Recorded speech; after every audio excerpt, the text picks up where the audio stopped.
My dear மக்களே, நான் தான் அவங்க தெற்கு தங்கச்சி பேசுகிறேன். எல்லாரும் எப்படி இருக்கீங்க? நான் இங்கே ரொம்ப நலமாக இருக்கேங்க. நீங்களும் ரொம்ப சந்தோஷமாகவும் நலமாகவும் இருப்பீங்கன்னு நம்புகிறேன். இன்னைக்கு சூப்பரான ரெசிபி பார்க்க போகிறோங்க. அதுவும் மதுரை ஸ்பெஷல் மட்டன் எண்ணெய் சுக்கா. மதுரை மல்லிப்பூக்கு மட்டும் ஃபேமஸ் இல்லைங்க, அதோட உணவு வகைகளுக்கு ரொம்பவே ஃபேமஸான ஒரு ஊருன்னு சொல்லலாம். அது மட்டும் இல்லை, இந்த சுக்கா வகைகள்லாம் அந்த ஊர்க்காரங்க செய்கிறத அடிச்சுக்க முடியாது, அவ்வளோ சூப்பராக செய்வாங்க. ஸோ இன்றைக்கி நம்ம செய்ய போகிற மட்டன் எண்ணெய் சுக்கா பார்த்திங்கன்னா ரொம்ப சுலபமாக தயார் செய்யக்கூடிய ஒரு ரெசிபின்னு சொல்லலாம். ரொம்ப சிம்பிளான இன்க்ரீடியன்ஸ் வச்சுட்டு சட்டுன்னு நம்மளால் செஞ்சிட முடியும். அது மட்டும் இல்லாமல் அந்த ஊரில் பார்த்திங்கன்னா மட்டன் நெய் சுக்கான்னு செய்வாங்க, மசாலா அரைச்சி செய்கிற நிறைய வகையான சுக்காக்கள் செய்வாங்க, ஹோட்டல் ஸ்டைலில் இன்னுமே வித்தியாசமாக அவங்க சுக்கா செய்வாங்க. ஆனால் இன்றைக்கி நம்ம செய்ய போகிற மட்டன் எண்ணெய் சுக்கா வீடுகளில் நம்ம ரொம்ப சிம்பிளாக எப்படி தயார் செய்யலாம் அப்படின்னு தான் பார்க்க போகிறோம். ஏன்னா இந்த மட்டன் சுக்கா எல்லாருமே பயந்துட்டுருப்பீங்க, ஐயோ இது பயங்கரமான ரெசிபிப்பா, இந்த மட்டன் பயன்படுத்திலாம் நான் எப்படி செய்ய முடியும் அப்படின்னு. ஆனால் இது இவ்வளோ ஈஸியானு நீங்கள் செய்கிறத வச்சு உங்களால் தெரிஞ்சுக்க முடியும். ஸோ இந்த மட்டன் சுக்கா நம்ம எப்படி செய்யலான்னு பார்க்கலாமா? அதுக்கு நம்ம வீடியோக்குள்ளே போகணும். ஸோ வாங்க வீடியோக்குள்ளே போய் இந்த மட்டன் சுக்கா எப்படி செய்யலான்னு தெரிஞ்சுக்கலாம்.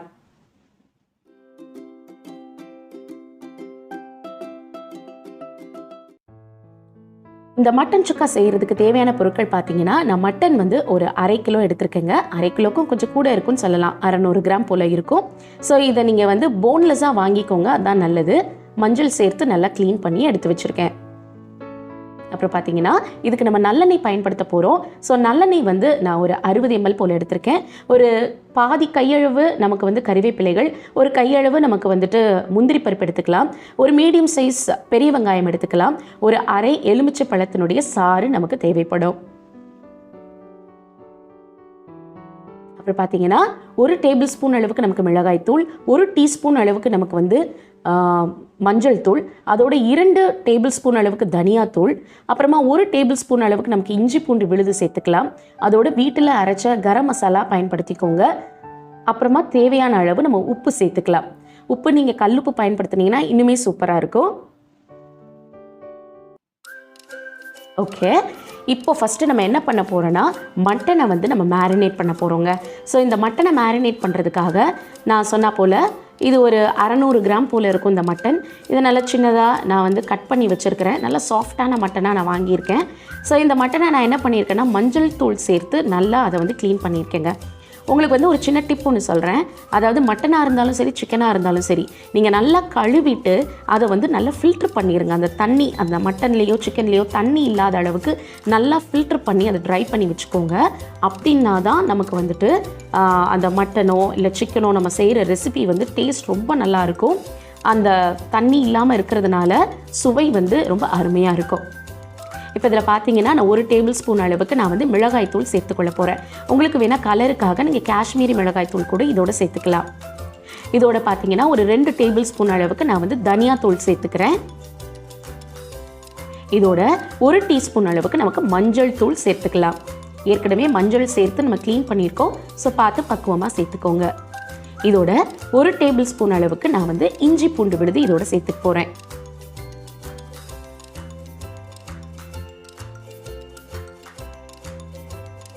அப்புறம் பார்த்தீங்கன்னா கொஞ்சமாக உப்பு சேர்த்துக்கலாங்க. பொதுவாகவே உப்பு சேர்த்தா மட்டன் வேகாதுன்னு சொல்லுவாங்க.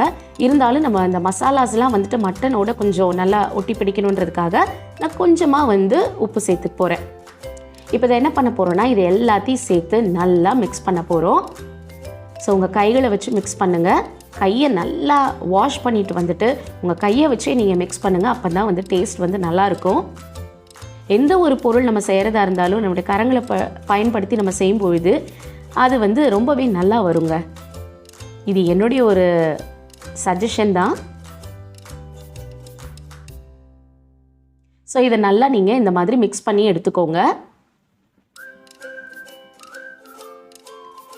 இப்போ பார்த்தீங்கன்னா ஒரு 60 ml போல் நான் நல்லெண்ணெய் சொன்னேன் இல்லைங்களா, அந்த நல்லெண்ணெயை நம்ம இதோட சேர்த்துக்க போகிறோம்.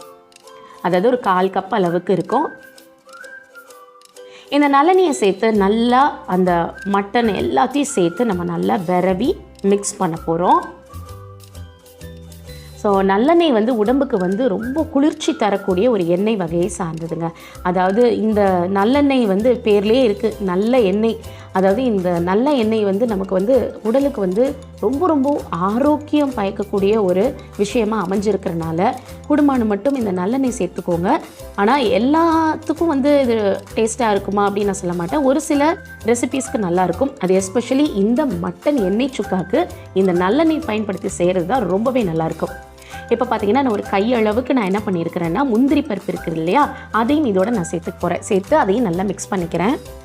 இந்த முந்திரி பருப்பு பார்த்தீங்கன்னா நம்ம நல்லா வெந்து வரும்போது நல்லா சாஃப்டாக இருக்கும். சாப்பிடும்பொழுது உங்களுக்கு வந்துட்டு அந்த சாஃப்ட்னஸை நீங்கள் ஃபீல் பண்ணுவீங்க. அவ்வளோ சூப்பராக இருக்குங்க.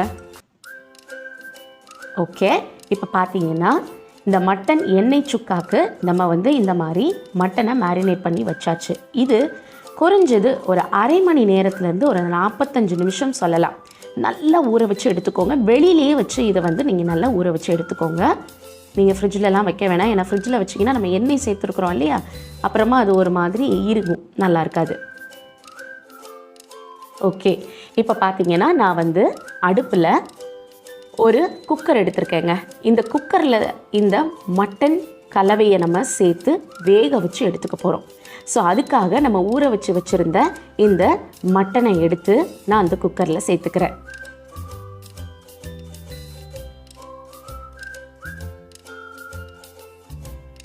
இப்போ பார்த்தீங்கன்னா இந்த குக்கரில் நீங்கள் இந்த மட்டனை சேர்த்ததுக்கு அப்புறமா இதில் நம்ம என்ன சேர்க்க போகிறோன்னா ஒரு சின்ன கப் அளவுக்கு தண்ணி அதிகமாக சேர்த்துட்டிங்கன்னா அப்புறம் மட்டன் நல்லா இருக்காது.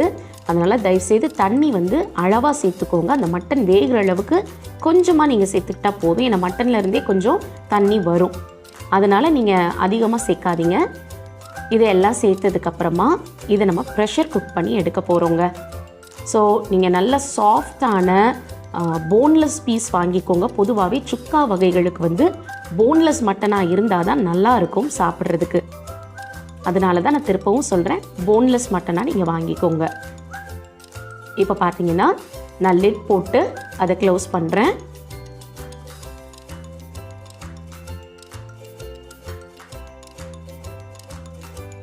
இப்போ நமக்கு ப்ரெஷர் குக்கரை அடுப்பில் வச்சு ஆன் பண்ணிவிடுங்க. நான் சொல்கிறேன், குறைஞ்சது ஒரு 10 விசில்லேருந்து 15 விசில் வரைக்கும் விடுங்க. நல்லா சாஃப்டாக மட்டன் வெந்துடும். இப்போ அந்த சாஃப்டாக வெந்த மட்டனை நான் வேறு ஒரு கடாய்க்கு மாற்றி அடுப்பில் வச்சுருக்கேங்க. நீங்கள் ஓரளவுக்கு ஸ்லோ ஃபயரில் வச்சு குக் பண்ணுங்கள் ஆரம்பத்தில். இப்போ பார்த்தீங்கன்னா அதில் இருக்கக்கூடிய தண்ணியெல்லாம் நல்லா சுண்டி வரணும். இந்த ஸ்டேஜில் இதில் வந்து நம்ம என்ன சேர்க்க போகிறோம்னு பார்த்தீங்கன்னா ஒரு பெரிய சைஸ் வெங்காயங்க. அதை வந்து இந்த மாதிரி நான் ஸ்லிட் பண்ணியிருக்கேன். அந்த வெங்காயத்தை இதோட சேர்த்துக்க போகிறோம். சேர்த்து நல்லா கிளறி கொடுங்க. அந்த காலத்துலலாம் பார்த்தீங்கன்னா ப்ரெஷர் குக்கர்லாம் கிடையாதுங்க. அவங்க எதில் சமைச்சிருப்பாங்க யோசிச்சு பாருங்கள், இரும்பு கடாயில் செய்வாங்க. அந்த இரும்பு கடாயில் நீங்கள் செஞ்சிங்கன்னா டேஸ்ட் அட்டகாசமாக இருக்கும்.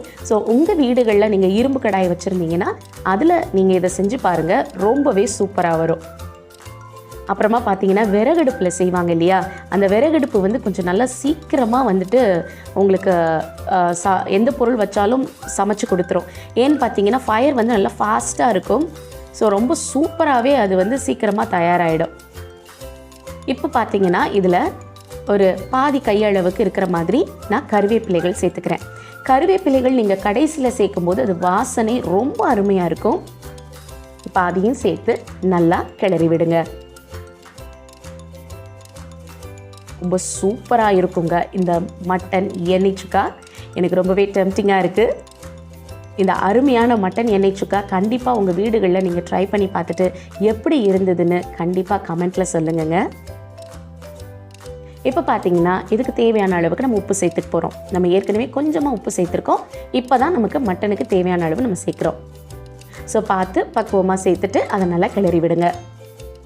உங்களுக்கு வேணும்னா இந்த ஸ்டேஜிலே எனக்கு கொஞ்சம் ஜூஸியாக இருந்தால் பிடிக்கும் அப்படின்னா இந்த கன்சிஸ்டன்சிலேயே நீங்கள் எடுத்துடலாம். இல்லை எனக்கு கொஞ்சம் ட்ரையாக வேணும்னா இன்னும் கூட நீங்கள் வந்து நல்லா சுக்காவாக ட்ரை பண்ணுற அளவுக்கு நீங்கள் பண்ணிவிட்டு நீங்கள் சேர்த்துக்கலாம். இது ரொம்ப ரொம்ப சூப்பராக இருக்குங்க.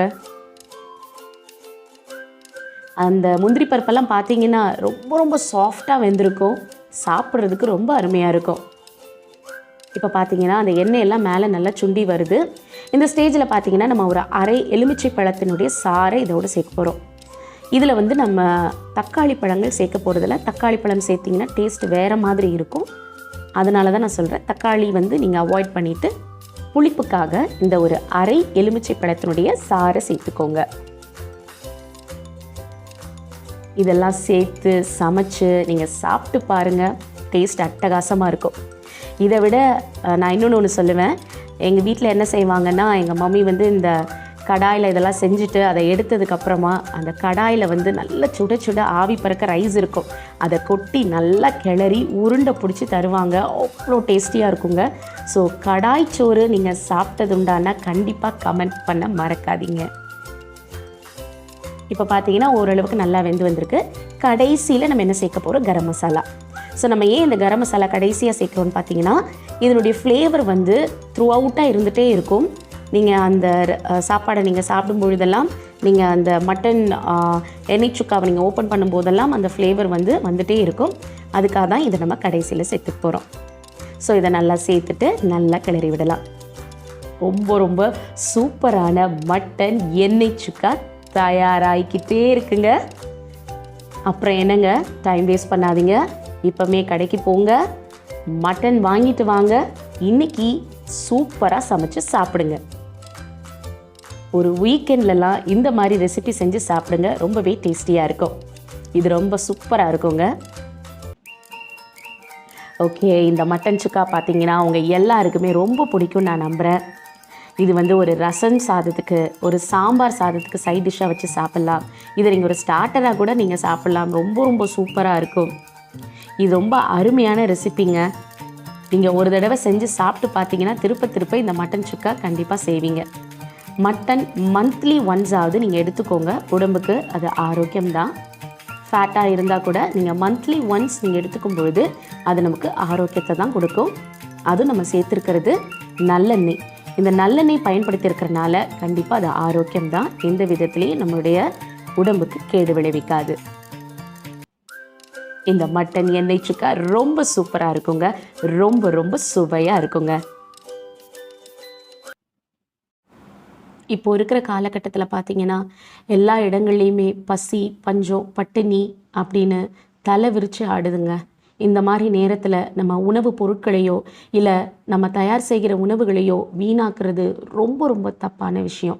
ஸோ உங்கள் வீடுகளில் நீங்கள் ஏதாவது சமைக்க போகிறீங்க அப்படின்னா திட்டமாக அளந்து அந்தந்த வேளைக்கு நீங்கள் சமைச்சு சாப்பிடுங்க. எந்த ஒரு உணவு வகைகளையோ உணவு பொருட்களையோ வீணாக்காதீங்க. ஏன்னா இந்த காலகட்டத்தில் எத்தனையோ பேர் இந்த உணவு பொருட்களுக்காகவும் உணவு வகைகளுக்காகவும் ரொம்ப வேதனையோட அலைகிற சில சம்பவங்களை நம்மளால் பார்க்க முடியுது. ஸோ என்றைக்குமே உணவு பொருட்களையோ உணவு வகைகளையோ வீணாக்காத அளவுக்கு நீங்கள் உங்கள் லைஃப்பில் நடந்துக்கோங்க. இந்த வீடியோ உங்களுக்கு ரொம்ப பிடிச்சிருக்குன்னு நினைக்கிறேங்க. இந்த வீடியோ உங்களுக்கு ரொம்ப பிடிச்சிருந்தா லைக் பண்ணி, ஷேர் பண்ணி, கமெண்ட் பண்ணி, மறக்காமல் தெற்கு தங்கச்சிக்கு சப்ஸ்கிரைப் பண்ணுங்கள். ஸோ இதே மாதிரி இன்னொரு வீடியோவில் உங்களை நான் சந்திக்கிற வரைக்கும் எப்பொழுதுமே சந்தோஷமாகவே இருக்கணும், சிரிச்சுக்கிட்டே இருக்கணும். Take care all. Bye bye.